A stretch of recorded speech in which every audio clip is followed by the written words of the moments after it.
Bayangkan, seorang pemuda biasa, lahir dari rakyat jelata, hidupnya penuh cobaan, pernah diasingkan, bahkan hampir tewas karena fitnah. Tapi, siapa sangka? Dari seorang anak kampung, dia bisa naik tahta menjadi raja yang disegani. Inilah kisah Jaka Tingkir, sosok fenomenal yang mengubah nasibnya dengan keberanian, kesetiaan, dan kecerdikan luar biasa.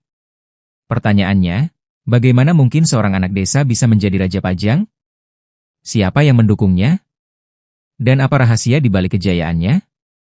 Sebelum kita masuk ke cerita yang penuh intrik dan kejutan ini, jangan lupa untuk like, share, dan subscribe channel ini, supaya kamu gak ketinggalan kisah-kisah sejarah Nusantara yang bikin merinding dan penuh inspirasi. Mari kita kupas tuntas, dari awal hingga akhir. Jangan di-skip, karena ada bagian cerita yang bakal bikin kamu bilang, wow, ini gak masuk akal tapi nyata. Bagian 1, Asal-usul Jaka Tingkir.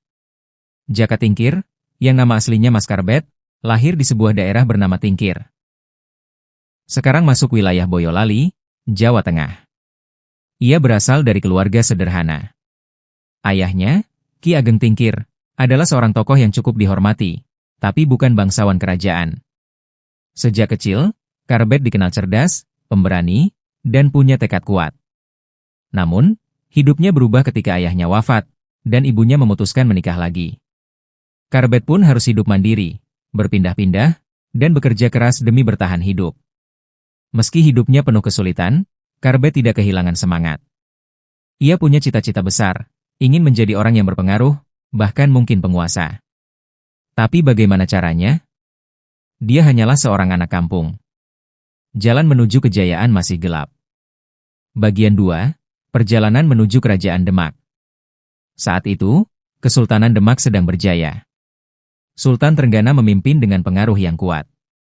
Karbet melihat kesempatan emas, kalau ia bisa masuk ke lingkungan istana, mungkin nasibnya akan berubah. Dengan tekad baja, Karbet memutuskan merantau ke Demak. Tapi jalan ini tidak mudah. Ia harus melewati berbagai rintangan, dari soal biaya perjalanan sampai menghadapi para penjaga istana. Disinilah kelihayan Karbet terlihat. Ia mencari cara untuk menunjukkan keberanian dan keahliannya, agar dilirik oleh orang-orang berpengaruh di Demak. Bagian 3, Ujian dan Kecerdikan Jaka Tingkir. Ada satu kisah terkenal yang membuktikan keberanian Karbet, peristiwa buaya putih di Bengawan. Suatu hari, Sultan Trenggana mengadakan sayembara. Siapa yang bisa menyingkirkan buaya putih raksasa yang mengganggu jalur sungai, akan diberi hadiah besar. Banyak yang takut. Tapi Karbet, ia melihat ini sebagai peluang emas untuk menunjukkan diri. Dengan keberanian luar biasa, ia terjun ke sungai, melawan buaya itu dan akhirnya berhasil mengalahkannya. Aksi ini membuat namanya melambung. Sultan Trenggana terkesan. Karbet pun diangkat menjadi salah satu prajurit, bahkan kemudian diangkat sebagai menantu sultan. Ya, dari seorang rakyat biasa, kini ia menjadi keluarga kerajaan. Bagian 4, Konflik dan Ambisi Kekuasaan. Tapi cerita tidak berhenti di situ. Setelah Sultan Trenggana wafat, kerajaan Demak mengalami konflik perebutan kekuasaan. Situasi ini dimanfaatkan oleh Jaka Tingkir. Dengan kecerdikan politiknya, ia berhasil meraih dukungan para bangsawan dan prajurit. Ia kemudian mendirikan Kesultanan Pajang, menjadikannya sebagai sultan pertama dengan gelar Hadiwijaya. Bayangkan, seorang pemuda dari desa Tingkir kini menjadi raja. Sebuah perjalanan luar biasa, bukan? Bagian 5, Strategi dan Warisan. Jaka Tingkir bukan hanya pemimpin yang beruntung. Ia juga pemimpin yang punya strategi. Salah satu kuncinya adalah merangkul lawan jadi kawan. Ia pandai membangun aliansi politik, termasuk dengan tokoh-tokoh penting seperti Ki Ageng Pemanahan dan Danang Sutawijaya, yang kelak mendirikan Kerajaan Mataram. Namun, di balik kejayaannya, Jaka Tingkir juga menghadapi banyak tantangan, termasuk pemberontakan dan fitnah. Ia harus menyeimbangkan kekuasaan agar Pajang tetap berdiri kuat. Warisan terbesarnya? Ia membuka jalan bagi berdirinya Mataram Islam, yang kelak menjadi salah satu kerajaan terbesar di Jawa. Bagian 6, Konflik dan Pemberontakan. Meski Jaka Tingkir telah memegang tampuk kekuasaan sebagai Sultan Pajang dengan gelar Hadiwijaya, perjalanan kekuasaannya tidak berjalan mulus. Setelah mendirikan Kesultanan Pajang, ia harus menghadapi para adipati yang mulai merasa tidak puas. Salah satu peristiwa besar adalah pemberontakan Arya Penangsang. Arya Penangsang, yang masih memiliki darah kerajaan Demak, merasa punya hak atas tahta. Ia menantang Jaka Tingkir, memicu konflik yang membuat Pajang berada di ambang perang saudara. Namun, Hadiwijaya bukan sosok yang mudah dijatuhkan. Ia tidak menghadapi Arya Penangsang seorang diri. Ia menggunakan strategi, mengutus para panglima setianya untuk mengalahkan pemberontak tersebut. Disinilah muncul nama-nama besar seperti Ki Ageng Pemanahan dan Ki Penjawi. Mereka berperan besar membantu Jaka Tingkir mengalahkan Arya Penangsang. Pertempuran sengit pun terjadi di Sungai Bengawan, dan akhirnya Arya Penangsang gugur. Kemenangan ini mengukuhkan posisi Hadiwijaya sebagai penguasa tunggal Pajang. Tapi ia tahu, musuh tidak hanya datang dari luar. Ambisi kekuasaan bisa tumbuh di mana saja, bahkan dari orang-orang terdekat. Bagian 7. Warisan dan runtuhnya Pajang. Setelah mengalahkan Arya Penangsang, Kesultanan Pajang berada di puncak kejayaan. Namun, setiap kejayaan pasti punya batas. Hadiwijaya berusaha mempertahankan kekuasaannya dengan memberikan hadiah dan tanah kepada para pengikut setia. Salah satunya adalah Ki Ageng Pemanahan, yang diberi wilayah Mataram sebagai imbalan jasanya. Siapa sangka, wilayah kecil ini kelak menjadi kerajaan besar yang menggeser Pajang. Hadiwijaya juga menghadapi masalah penerus. Ia memiliki seorang putra bernama Pangeran Benawa, tapi usianya masih muda dan lemah dalam politik. Setelah Hadiwijaya wafat, Pajang goyah. Para adipati mulai berebut kekuasaan, dan konflik pun kembali terjadi.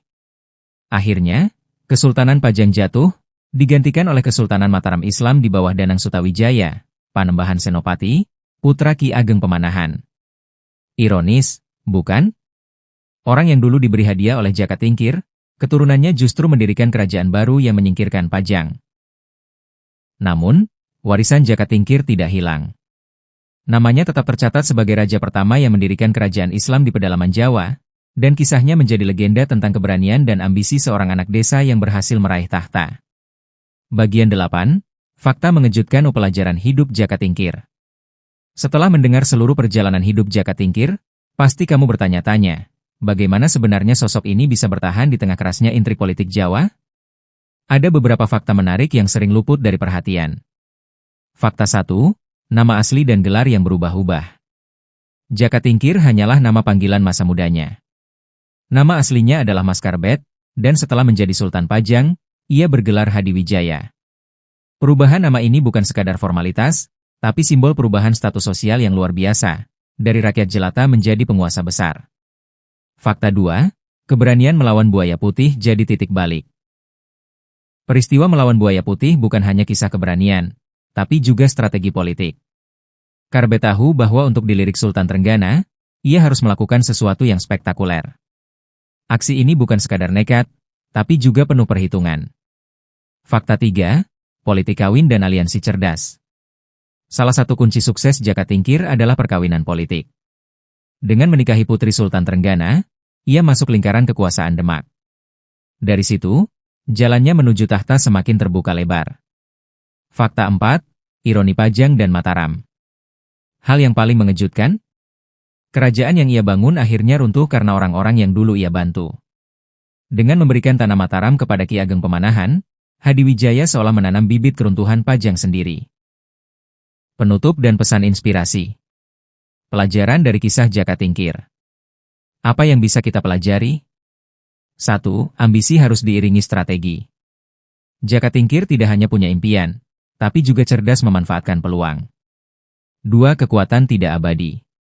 Pajang runtuh bukan karena musuh luar, tapi karena ketidakseimbangan kekuasaan di dalam. 3. Kesuksesan datang dari keberanian mengambil risiko.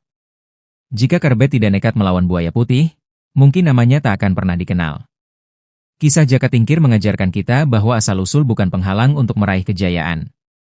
Dengan keberanian, kecerdikan, dan tekad yang kuat, seorang anak desa bisa menjadi raja yang disegani. Dan ini bukan sekadar cerita lama. Pesannya relevan sampai sekarang. Jangan pernah meremehkan mimpimu, karena dengan usaha dan strategi, segalanya mungkin terjadi. Sobat sejarah, bagaimana menurut kalian? Apakah langkah Jaka Tingkir ini termasuk cerdas atau licik? Tulis pendapatmu di kolom komentar. Jangan lupa like, share, Dan subscribe supaya kamu gak ketinggalan kisah sejarah Nusantara lainnya yang gak kalah seru.